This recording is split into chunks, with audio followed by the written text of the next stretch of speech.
There is a building on Sunset Boulevard that has witnessed more romance, more betrayal, and more power than any palace in Europe. The Beverly Hills Hotel stands at the corner of Sunset and Rodeo Drive, wrapped in salmon pink stucco and surrounded by 12 acres of tropical gardens. When it opened in 1912, Beverly Hills did not exist. There were no movie studios, no stars, no industry. There was only dust and bean fields and one man's impossible dream. The hotel would become the throne room of American celebrity, the place where empires were built over breakfast and destroyed by sunset. It would host presidents and gangsters, legends and frauds, artists who changed the world, and criminals who nearly ended it.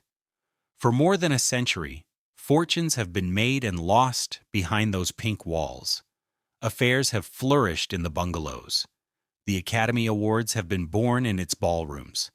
And through wars, scandals, boycotts, and threats of demolition, the building has survived.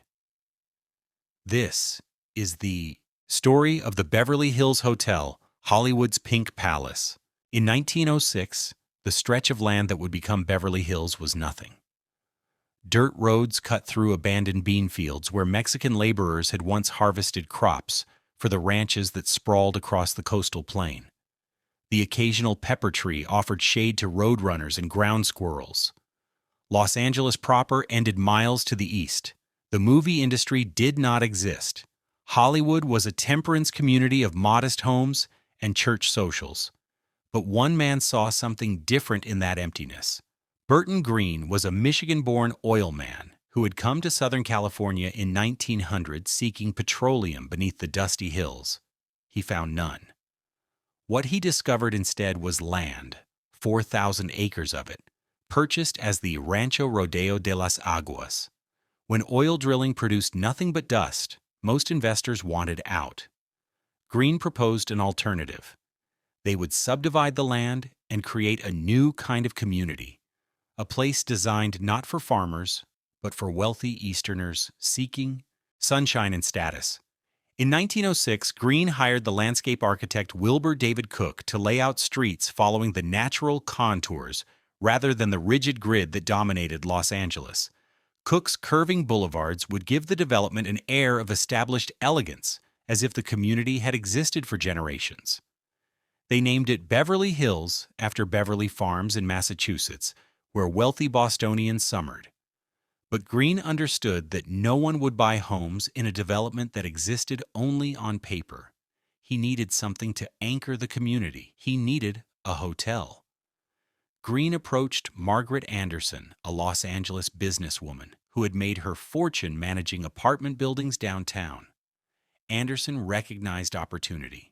She agreed to build and operate a luxury hotel on a 12-acre site at the corner of Sunset Boulevard and what would become Rodeo Drive. The location was strategic.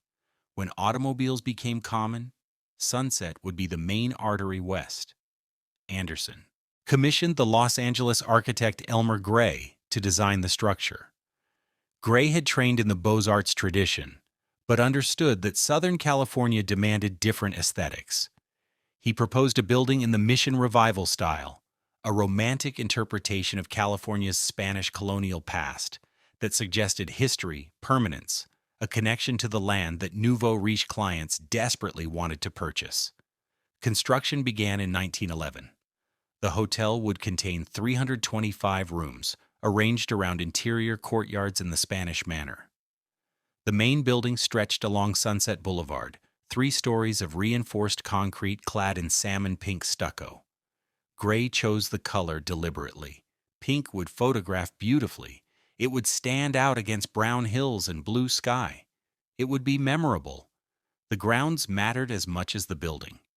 Anderson hired landscape crews to plant 12 acres of tropical vegetation that had no business surviving in a semi-arid climate. Date palms from Egypt, banana trees from Central America, birds of paradise from South Africa. The effect was deliberately exotic, a fantasy of eternal springtime maintained by constant irrigation from wells drilled deep into the aquifer. The total cost approached $500,000, equivalent to roughly $15 million today. For 1912, this was an extraordinary sum to invest in a hotel located in the middle of nowhere. Anderson was betting that nowhere would soon become somewhere. The Beverly Hills Hotel opened on May 12, 1912. 7 months later, the surrounding community would incorporate as an independent city. But on opening day, Beverly Hills remained a real estate speculation. Only a handful of homes had been completed. Most lots stood empty. Guests arrived by automobile or took the Pacific Electric Railway's red cars to Santa Monica Boulevard, then hired carriages to travel the remaining distance up dirt roads. The opening ceremony attracted Los Angeles society, which in 1912 meant ranchers who had struck oil, merchants who had profited from the city's explosive growth, and a handful of wealthy Midwesterners who had relocated for their health. The Los Angeles Times praised the hotel as a triumph of California architecture. What the Times could not predict was that within 3 years, an entirely new industry would emerge just miles away. In 1915, D.W. Griffith released The Birth of a Nation, a technically revolutionary and morally reprehensible film that demonstrated cinema's power to move mass audiences. The movie industry, centered in New York and New Jersey, began its migration west. Southern California offered year-round sunshine, diverse landscapes, and cheap land for building studios. Within 2 years, Hollywood and the surrounding communities had become the capital of American motion pictures. The Beverly Hills Hotel was positioned perfectly. It offered privacy, it offered luxury, it offered proximity to the studios rising in Hollywood, Culver City, and Burbank. And it offered something that mattered more than anything else to people whose faces sold tickets: discretion. Margaret Anderson understood her clientele. She instructed her staff never to acknowledge celebrities by name in public spaces. No autograph seekers would be permitted on the grounds. No photographers in the dining rooms. What happened at the Beverly Hills Hotel stayed at the Beverly Hills Hotel. This code of silence would become the foundation of the hotel's reputation. The first movie star to discover the property was Douglas Fairbanks, the athletic leading man who would become one of the biggest names in silent film. Fairbanks checked in shortly after the hotel opened and immediately recognized what Anderson had created. This was not merely a hotel, it was a refuge. In 1919, Fairbanks married Mary Pickford, America's sweetheart, in a ceremony that made them the most famous couple in the country. They honeymooned at the Beverly Hills Hotel. Their presence gave the property a celebrity endorsement that no advertising budget could buy. Within a year of that honeymoon, the hotel's guest registry read like a catalog of American fame.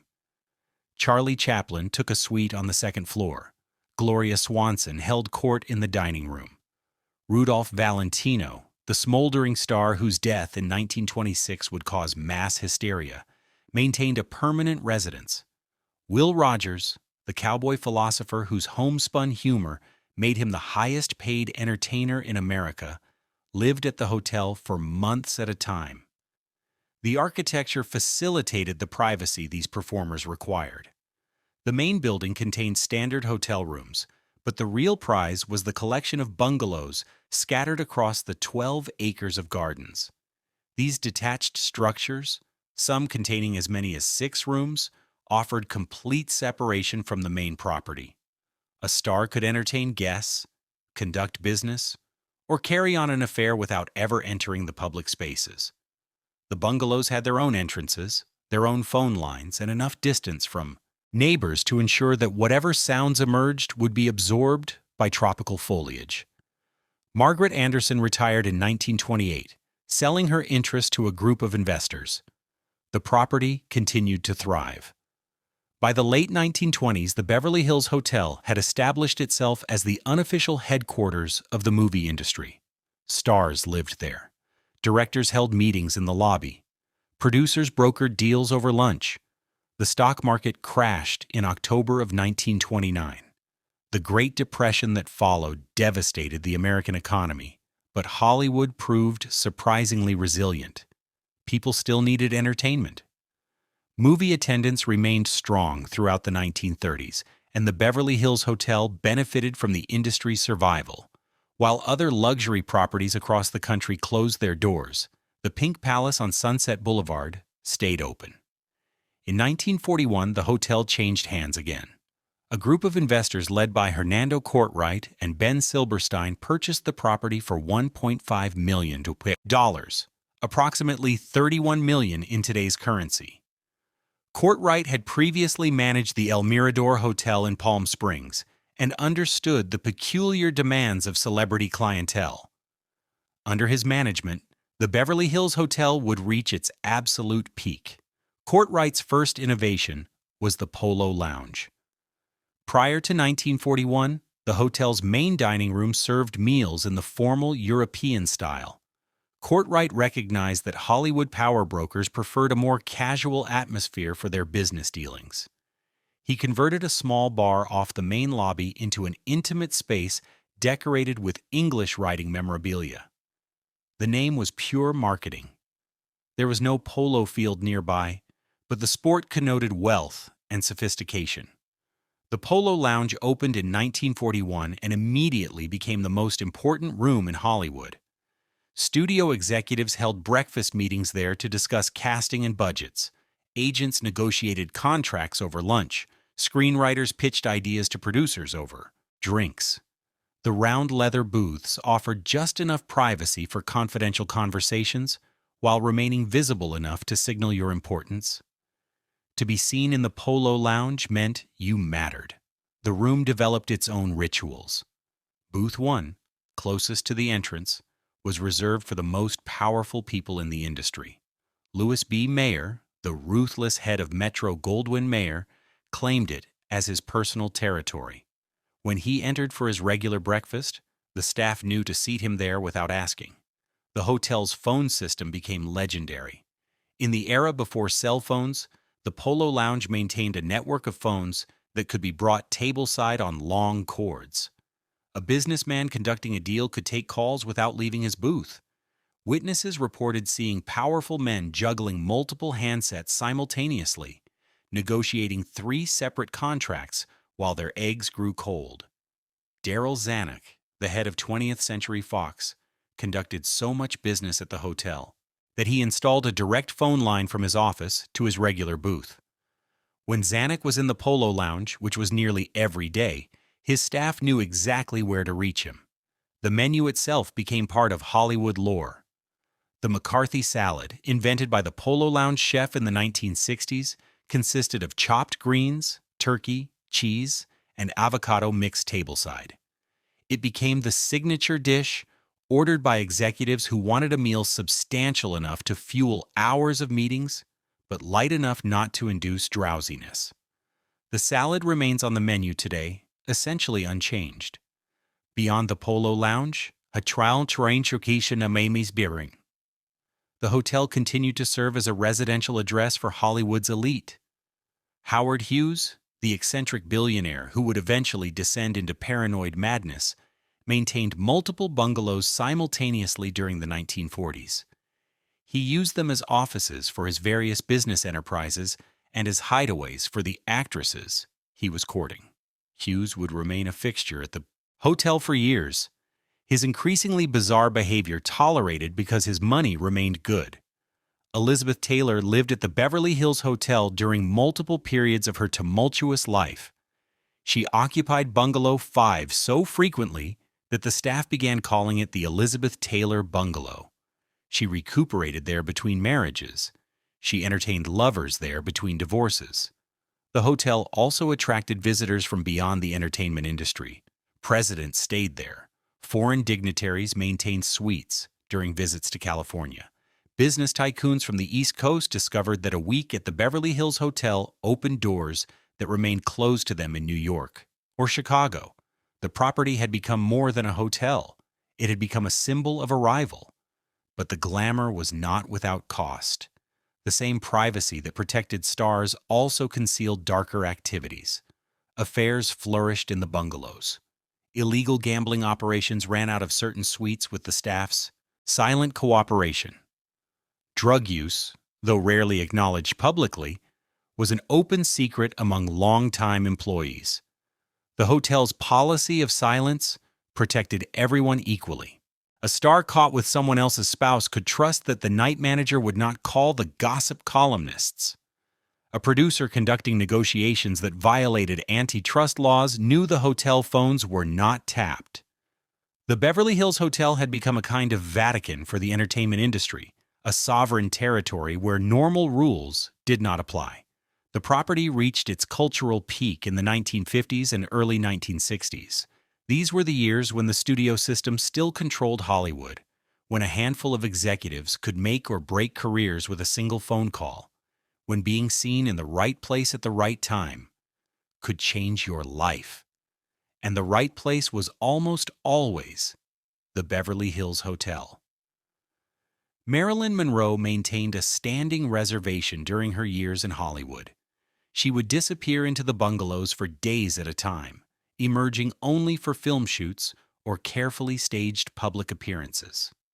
The hotel staff learned to anticipate her needs without being told. Fresh flowers delivered daily, champagne chilled to exactly the right temperature, enough privacy to hide from a world that would eventually consume her.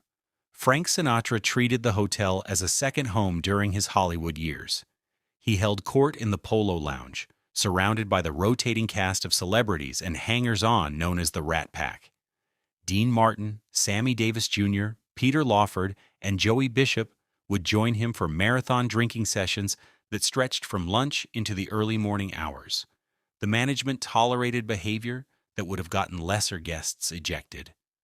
Sinatra's money and fame bought him immunity. The hotel also attracted figures from the darker corners of American life.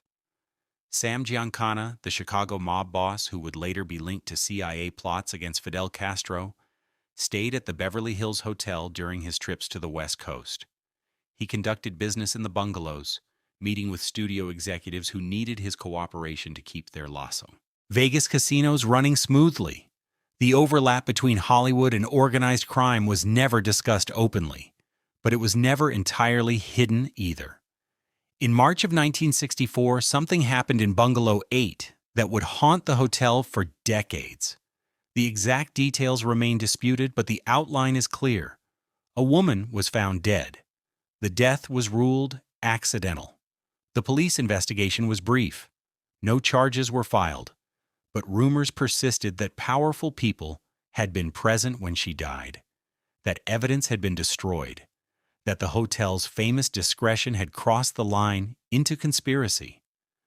The hotel never acknowledged the incident publicly. The bungalow was cleaned, redecorated, and rented to new guests, as if nothing had happened. Staff members who had worked that night either quit or learned not to discuss what they had seen. The woman's name appeared in a few gossip columns, then faded from memory. But among longtime residents and industry insiders, the story became part of the hotel's oral history. Something dark had happened in the Pink Palace, and the walls had absorbed the secret. The incident marked a turning point. Through the mid-1960s, the hotel began to lose its grip on Hollywood's imagination. The studio system was collapsing. A new generation of filmmakers was emerging. Directors who had no interest in the old power structures and no patience for the rituals of the Polo Lounge. Young actors preferred the counterculture enclaves of Laurel Canyon to the manicured luxury of Beverly Hills. The hotel that had defined Hollywood glamour for half a century suddenly seemed like a relic. Attendance at the Polo Lounge declined. The bungalows sat empty for weeks at a time. The once immaculate grounds showed signs of deferred maintenance. The property was still profitable, but the cultural dominance was slipping away. In 1954, the hotel had been sold to Ben Silberstein for $5.5 million, approximately $62 million today. Silberstein had made his fortune in real estate and oil. He understood the value of the property, but he also recognized that its glory days might be ending. When he died in 1976, his estate faced a difficult decision: sell while it still had value, or hold on and hope for cultural revival. The family chose to sell. In 1979, they accepted an offer from Marvin Davis, an oil man from Denver, who paid $135 million for the property, approximately $565 million in today's currency. Davis promised to restore the hotel to its former glory. He pledged $100 million for renovations. The Beverly Hills Hotel, he declared, would once again become the center of Hollywood. Davis kept his promise. He spent lavishly on restoration. The bungalows were gutted and rebuilt with modern amenities while preserving their original charm. The Polo Lounge was redecorated in the style of an English gentleman's club. The gardens were replanted with even more exotic specimens. Fresh coats of that signature pink paint covered every surface. By the time Davis finished in 1982, the hotel looked as magnificent as it had in its 1950s heyday. But Davis also made a decision that would nearly destroy everything he had built. In 1987, he sold the Beverly Hills Hotel for $200 million to a buyer whose identity would spark immediate controversy. The new owner was Sultan Hassan al-Bolkiah of Brunei, one of the wealthiest men in the world. His small nation on the island of Borneo sat atop vast oil and natural gas reserves that had made the royal family incomprehensibly rich. The Sultan's personal fortune was estimated at $20 billion. He collected Rolls-Royces the way other people collected stamps. He owned palaces across Asia and Europe. Now he owned the Beverly Hills Hotel. At first, the sale seemed like a blessing. The Sultan promised to maintain the property's standards. He pledged to preserve its character. He assured Hollywood that nothing would change. For several years, his promises held. The hotel continued to operate as it always had. The Polo Lounge remained packed with industry executives. The bungalows stayed booked. The pink facade continued to dominate Sunset Boulevard. But in 2014, the Sultan's government enacted a series of laws that would transform the Beverly Hills Hotel from Hollywood's throne room into its most controversial property. Brunei adopted a strict interpretation of Sharia law that included punishments widely condemned by human rights organizations. The new penal code called for death by stoning for adultery and homosexuality. It mandated flogging for alcohol consumption and pregnancy outside marriage. The laws applied to both citizens and visitors to Brunei, creating an international outcry. The connection to the Beverly Hills Hotel was immediate and undeniable. The Sultan owned the property through his investment company, the Brunei Investment Agency. Revenue from the hotel flowed directly into the royal treasury of a government that had just criminalized homosexuality with the death penalty. To stay at the Beverly Hills Hotel, critics argued, was to financially support a regime that murdered gay people. Hollywood, an industry that had loudly championed LGBTQ rights, faced an impossible situation. The hotel that had sheltered the industry's secrets for a century now represented values that contradicted everything modern Hollywood claimed to believe. The response was swift and severe. Jay Leno, the comedian and former Tonight Show host, was the first major figure to speak out. He called for a boycott of all Brunei-owned properties, which included not just the Beverly Hills Hotel, but also the Hotel Bel Air and several luxury properties in London and Paris. Other celebrities quickly joined. Ellen DeGeneres, Richard Branson, and Stephen Fry all announced they would no longer patronize the hotel. The Human Rights Campaign, the largest LGBTQ advocacy organization in America, officially called for a boycott. The boycott devastated the hotel's business. Major talent agencies canceled their regular meetings at the Polo Lounge. The Motion Picture and Television Fund moved its annual fundraiser to another venue. The Feminist Majority Foundation relocated its awards ceremony. conference organizers who had booked the hotel's ballrooms for years found different locations. Within months, the hotel that had been the center of Hollywood's social calendar became a ghost town. The staff suffered most. Many employees had worked at the hotel for decades. Some had spent their entire careers there. They had nothing to do with the Sultan's policies in Brunei, but they watched their tips disappear as the boycott emptied the dining rooms and canceled reservations. Housekeepers who had once serviced fully booked floors found themselves cleaning empty rooms. Bartenders who had served Hollywood's elite now served occasional tourists who either did not know about the boycott or did not care. The hotel's management tried to contain the damage. They issued statements emphasizing that the property's employees were Americans who shared Hollywood's values. They pointed out that the hotel had a diverse staff that included many LGBTQ workers. They argued that boycotting the hotel only hurt innocent people while doing nothing to change policies in Brunei. The arguments made no difference. The financial impact was catastrophic. Industry sources estimated the hotel lost tens of millions of dollars in revenue during the first year alone. Occupancy rates plummeted from above 80% to below 40%. The bungalows, which once required reservations months in advance, sat empty for weeks. The Polo Lounge, which had defined power in Hollywood for 70 years, served lunch to scattered tables of tourists. Some defended the hotel. They argued that boycotts rarely achieved their stated goals and often harmed the wrong people. They pointed out that many protesters had no problem doing business with other countries that violated human rights. They noted that the Sultan would not suffer financially from the boycott.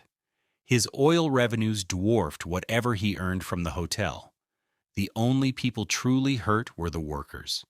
But the boycott's supporters countered that principles mattered more than convenience. They argued that Hollywood had spent decades hiding its compromises behind closed doors, and that the time had come to take a public stand. The Beverly Hills Hotel, they said, was a perfect target precisely because it had meant so much to the industry for so long. To abandon it was to send a message that some values could not be bought at any price. The boycott also forced Hollywood to confront its own complicated relationship with the property. For decades, the hotel had protected powerful men who abused their positions. It had sheltered affairs that destroyed families. It had provided cover for drug use, illegal gambling, and financial crimes. The industry had celebrated this discretion when it served their interests. Now, when discretion protected a foreign government's oppression, suddenly silence was unacceptable. The contrast did not go unnoticed. Critics pointed out that many celebrities who loudly boycotted the hotel had previously ignored human rights violations by other business partners. Hollywood had long maintained profitable relationships with countries whose governments imprisoned dissidents, censored artists, and denied basic freedoms. The Beverly Hills Hotel had simply become a convenient target. The Sultan showed no signs of selling. He had paid $200 million for the property in 1987. By 2014, it was worth at least $500 million, possibly more. The hotel generated revenue even during the boycott. The Sultan could afford to wait out the protesters. As the boycott stretched from months into years, the hotel's emptiness became its own kind of monument. The Pink Palace still dominated Sunset Boulevard. The grounds remained immaculate. But the cultural power it had wielded for a century was gone. The boycott reached its peak intensity in 2015 and 2016. Protest groups organized demonstrations outside the hotel's entrance on Sunset Boulevard. Activists distributed flyers to passing tourists, explaining why they should avoid the property. Social media campaigns encouraged travelers to book elsewhere. The Pink Palace had become Hollywood's most visible moral battleground. Inside the hotel, the staff tried to maintain normalcy. Rooms were cleaned whether guests occupied them or not. The Polo Lounge served breakfast to whoever came through the doors. The gardens were maintained with the same care they had received for decades. But the sense of abandonment was inescapable. A hotel designed for crowds felt haunted when empty. Some longtime guests continued to patronize the property despite the boycott.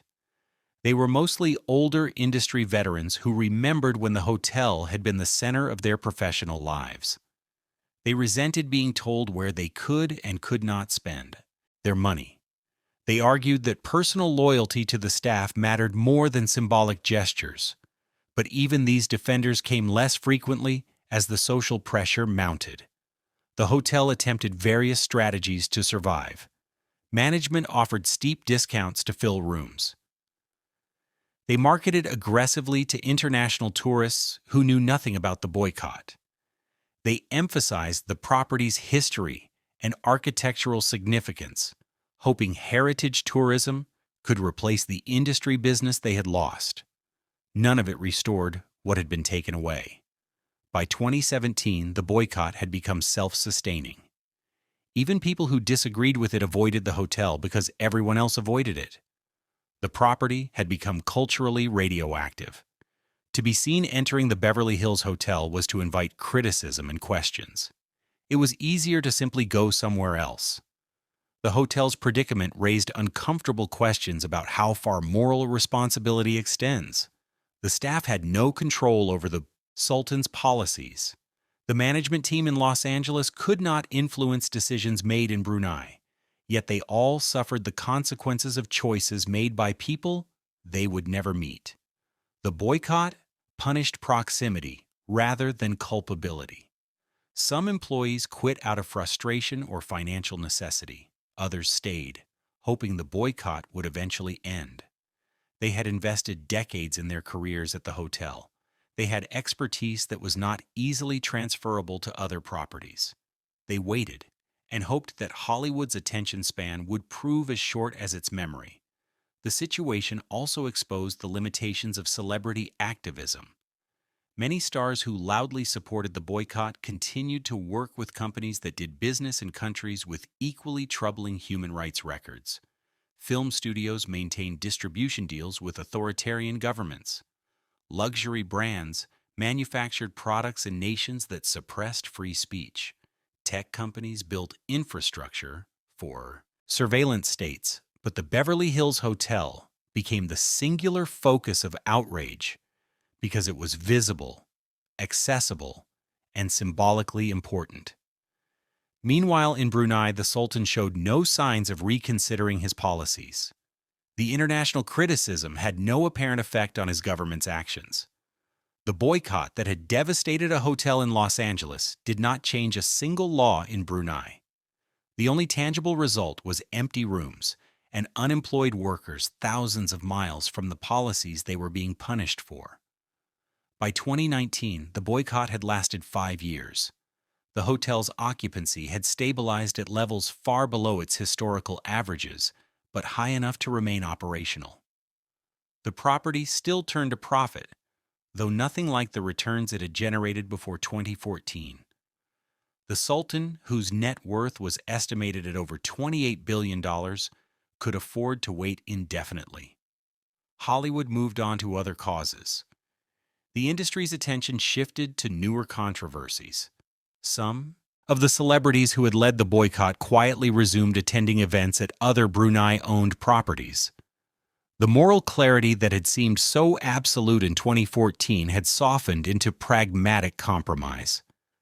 But the damage to the Beverly Hills Hotel persisted. The hotel that had defined Hollywood glamour had become a cautionary tale about the price of association. For more than a century, the Pink Palace had succeeded by offering discretion, luxury, and access to power. The boycott revealed that these qualities could no longer protect an institution when the political winds shifted. The same industry that had once valued the hotel's willingness to look the other way now condemned it for exactly that tendency. The story of the Beverly Hills Hotel had always been about more than architecture and amenities. It had been about power and access, about who got to decide what mattered and what could be ignored. The boycott forced a reckoning with that history. The hotel had survived because it served powerful people. When those people decided it no longer served their interests, survival became uncertain. As the boycott entered its sixth year in 2020, the COVID-19 pandemic struck. Hotels across the world closed or operated at minimal capacity. Travel ceased. Events were canceled. The Beverly Hills Hotel, already weakened by years of boycott, faced a new existential threat. The Pink Palace that had survived depressions, wars, and cultural revolutions now confronted a global crisis, with its reputation in ruins and its finances precarious. The pandemic forced the Beverly Hills Hotel to close its doors for the first time in its history. On March 17, 2020, California Governor Gavin Newsom issued a statewide shelter-in-place order. Within days, the hotel suspended operations. The Pink Palace that had never stopped serving guests through 2 world wars and the Great Depression went dark. The closure lasted 4 months. During that time, the property sat empty, except for essential maintenance staff. The gardens continued to be watered. The buildings were cleaned. But no guests wandered the grounds. No deals were made in the Polo Lounge. The bungalows stood vacant. For the first time since 1912, silence settled over the 12 acres. When the hotel reopened in July of 2020, it faced a transformed world. International travel had collapsed. Business conferences had moved online. The entertainment industry had largely shut down production. The few people who needed hotel rooms could choose from dozens of properties desperate for business. The Beverly Hills Hotel, already weakened by 6 years of boycott, now competed in a market where every establishment struggled to survive. The pandemic had an unexpected effect on the boycott. With Hollywood focused on survival rather than activism, the protests faded. The demonstrations outside the hotel stopped. Social media campaigns moved on to other issues. The moral outrage that had sustained the boycott for years simply evaporated as people confronted more immediate crises. The hotel benefited not from forgiveness, but from irrelevance. As travel slowly resumed in 2021 and 2022, the Beverly Hills Hotel discovered it had been granted a strange reprieve. A new generation of visitors had no memory of the boycott's intensity. Younger travelers knew the property primarily through Instagram, where the pink walls and tropical gardens photographed beautifully. Influencers began posting from the hotel again. Their millions of followers saw only aesthetics, not politics. The hotel's management recognized the opportunity. They invested heavily in social media marketing, emphasizing the property's visual appeal rather than its controversial ownership. They partnered with luxury brands for promotional events. They offered package deals that included spa treatments and dining experiences.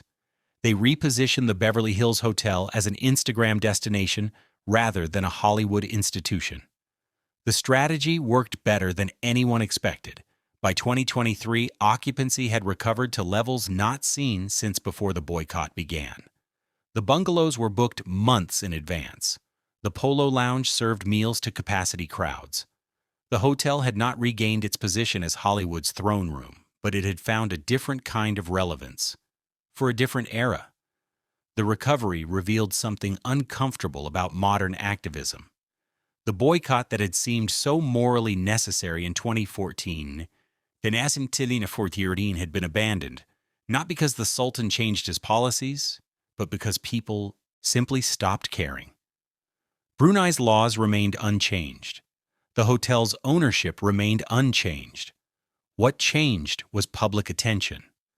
Some of the original boycott supporters were disturbed by this development. They argued that resuming business with the hotel represented a moral failure, a capitulation to convenience over principle.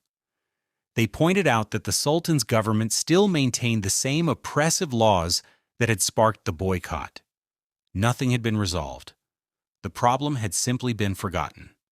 But others saw the boycott's collapse as inevitable. They had always argued that celebrity activism was performative rather than principled, designed to generate positive publicity rather than achieve concrete change. The pandemic had proved their point. When maintaining the boycott became inconvenient, it disappeared. the lesson was clear. Moral stands lasted only as long as they served the self-interest of those taking them. The hotel's staff, who had suffered through years of empty rooms and reduced tips, mostly felt relief. They had never asked to become symbols in someone else's political battle. They had simply wanted to do their jobs and support their families. The return of guests meant the return of income. Whatever moral complexities surrounded the hotel's ownership, they needed to pay rent. The recovery also demonstrated the limits of boycotts as tools for social change. The Beverly Hills Hotel had been targeted because it was visible, prestigious, and vulnerable to public pressure. The campaign had succeeded in damaging the property's business, but it had failed to achieve its stated goal of forcing the Sultan to change Brunei's laws.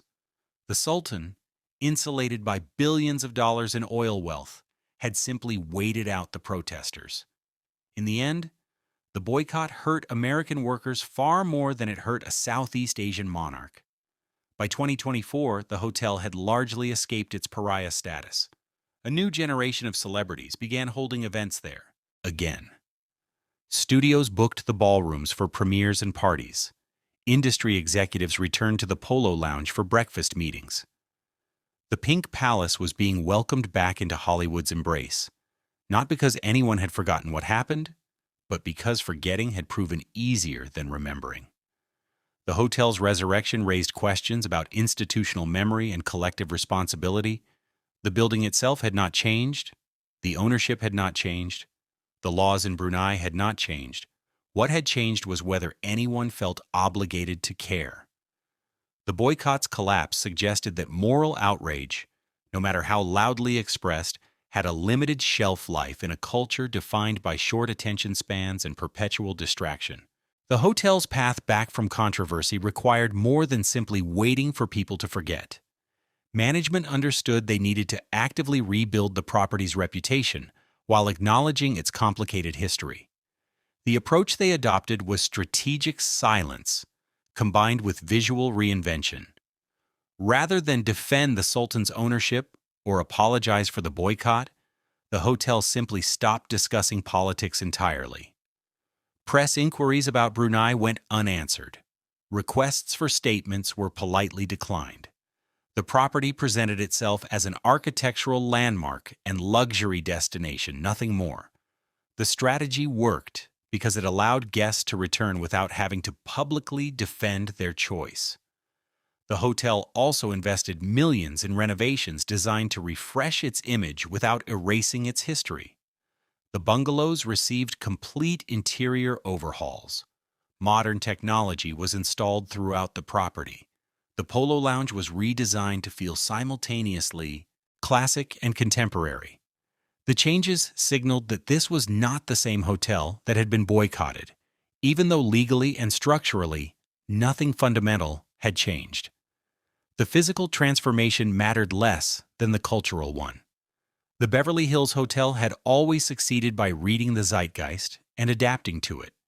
In the 1940s, that meant creating the Polo Lounge for industry power brokers.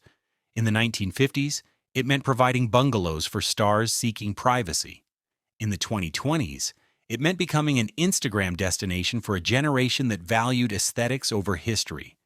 The hotel's social media presence exploded. Professional photographers were hired to capture the property's most photogenic angles. Influencers were invited to stay in exchange for posts. The distinctive pink facade appeared in thousands of photos shared across platforms. For young travelers planning trips to Los Angeles, the Beverly Hills Hotel became a must-visit location not because of its history, but because of how it looked on a phone screen. This transition from institutional power center to visual destination marked a fundamental shift in what the hotel represented. For most of its existence, the Beverly Hills Hotel had mattered because of who stayed there and what happened behind closed doors. The discretion that protected those secrets was the source of its value. But in an era where privacy had become nearly impossible and social media turned private moments into public performances, discretion no longer carried the same premium. The hotel adapted by embracing visibility rather than secrecy. The grounds that had once been carefully shielded from photographers now welcomed them. The pink walls that had witnessed a century of confidential meetings became backdrops for public displays. The property that had built its reputation on knowing when to look away now built it on being looked at. Some longtime industry figures lamented the change. They remembered when the Beverly Hills Hotel had been a sanctuary, a place where business could be conducted and affairs managed without fear of exposure. The new openness felt like a betrayal of everything the hotel had represented, but their complaints carried little weight. The industry itself had changed. The studio system that had made the Polo Lounge essential no longer existed. The kind of consolidated power that required discrete meeting spaces had fragmented into 1,000 smaller operations. The hotel's traditional function had become obsolete before the boycott ever began. The property's recovery also benefited from broader cultural amnesia about the boycott itself. By 2024, many of the celebrities who had led the campaign had moved on to other causes or simply stopped discussing it. Some had been accused of hypocrisy for continuing to work with other morally compromised entities. Others had discovered that sustained activism was harder than momentary outrage. The boycott faded because maintaining it required energy that people were unwilling to spend. The hotel's staff, who had lived through the entire crisis, developed their own understanding of what had happened. They had watched their workplace become a political symbol overnight. They had suffered financially for decisions they had no part in making. They had witnessed the boycott's intensity and its eventual collapse. Many came away with deep cynicism about celebrity activism and moral posturing. They had learned that principles were flexible and that outrage had an expiration date. The Beverly Hills Hotel's survival also depended on one undeniable fact. It occupied some of the most valuable real estate in Los Angeles. The 12 acres at Sunset and Rodeo Drive were worth hundreds of millions of dollars, regardless of what building sat on them. The Sultan could afford to lose money on the hotel indefinitely because the land itself was an appreciating asset. Even if the property never regained its former glory, it would retain enormous value. By 2025, the hotel had fully resumed operations at pre-boycott levels. Room rates ranged from $700 per night for standard accommodations to over $10,000 for the most exclusive bungalows, prices comparable to other luxury properties in Los Angeles. The Polo Lounge once again required reservations days in advance. Industry events returned to the ballrooms. The Pink Palace had reclaimed its place in Hollywood's landscape. But the hotel that emerged from the boycott was fundamentally different from the one that had entered it. The institutional power it had wielded for decades had evaporated. The cultural centrality it had enjoyed had shifted elsewhere. What remained was a beautiful building with a complicated history, serving a clientele that valued aesthetics and luxury over the deeper meanings the property had once embodied. The recovery process revealed harsh truths about institutional survival in the modern era. Loyalty meant nothing when maintaining it became inconvenient. Moral principles could be discarded when they conflicted with personal desires. Public memory lasted only as long as the next scandal. The Beverly Hills Hotel had survived not by changing anything fundamental about itself, but by outlasting its critics' attention spans. Today, the Beverly Hills Hotel stands exactly where it has stood since 1912. The salmon pink facade still dominates the corner of Sunset and Rodeo Drive. The 12 acres of tropical gardens still flourish in a climate that should not support them.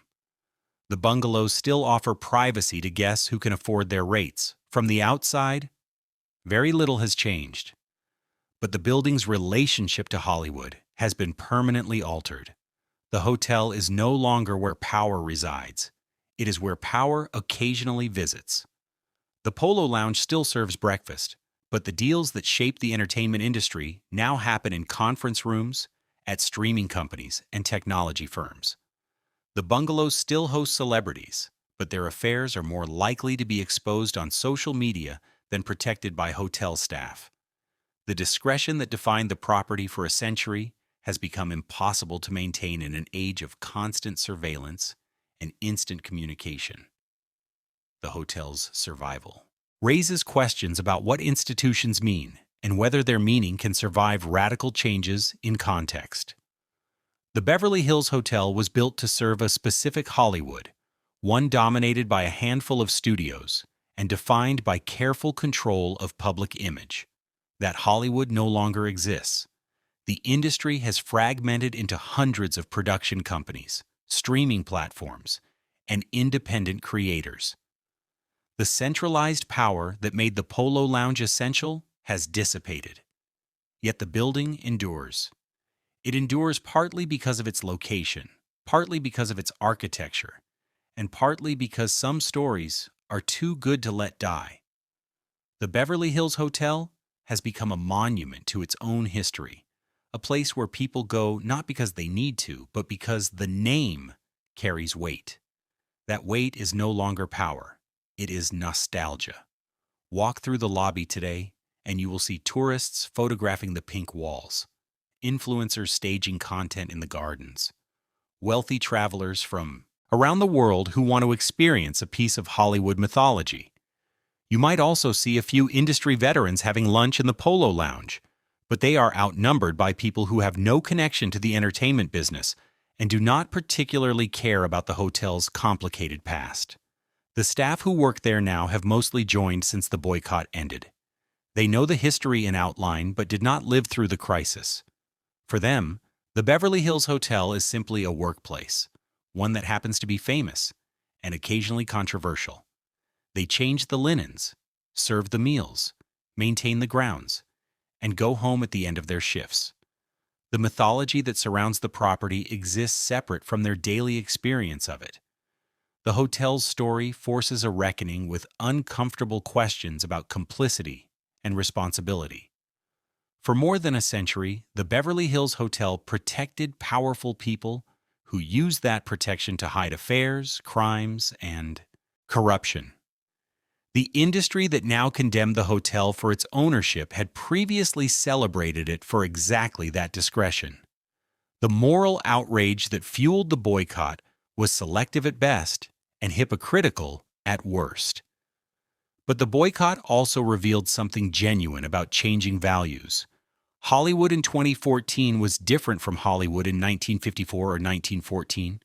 The industry that had once valued privacy above principle had been forced by social movements and public pressure to at least perform commitment to civil rights.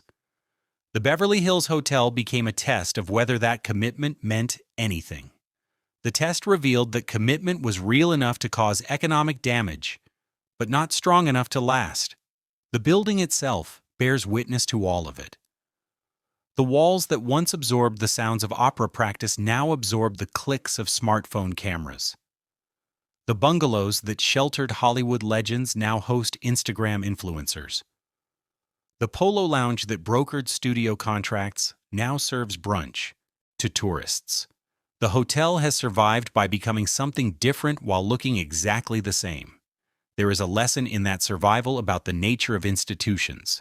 They persist not because they maintain their original purpose, but because they adapt to serve new ones. The Beverly Hills Hotel no longer defines Hollywood power because Hollywood power no longer needs definition.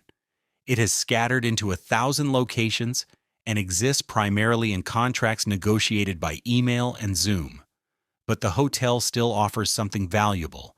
It offers a connection to a mythical past, a chance to walk where legends walked, to sit where deals were made, to sleep in beds where stars once slept. Whether that is enough to sustain an institution for another century remains uncertain. The hotel faces challenges that have nothing to do with boycotts or politics. Los Angeles is changing. The city that once revolved around the entertainment industry now hosts technology companies, finance firms, and international corporations. The next generation of wealthy travelers may not care about Hollywood history.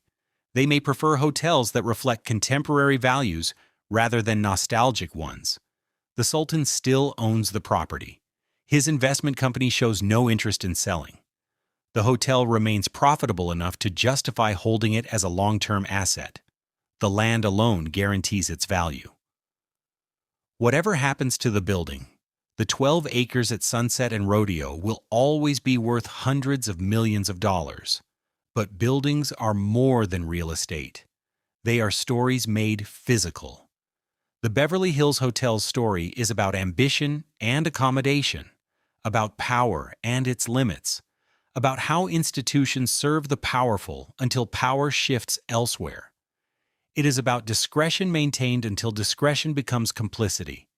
It is about survival purchased at the cost of meaning.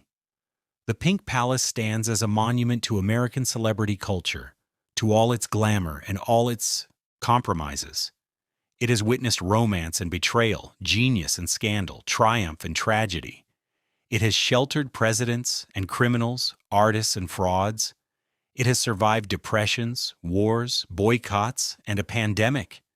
It survives still, not as Hollywood's throne room, not as the center of American entertainment, but as a beautiful building with a complicated history, offering luxury to anyone willing to pay for it and overlook where the money goes. The walls no longer protect secrets. They simply stand, salmon pink, against the California sky, adding chapters to a story that refuses to end. The Beverly Hills Hotel, where dreams were made and compromises were hidden, where power gathered and eventually scattered, where Hollywood learned to be Hollywood, then learned to be something else. Still standing, still pink, still there.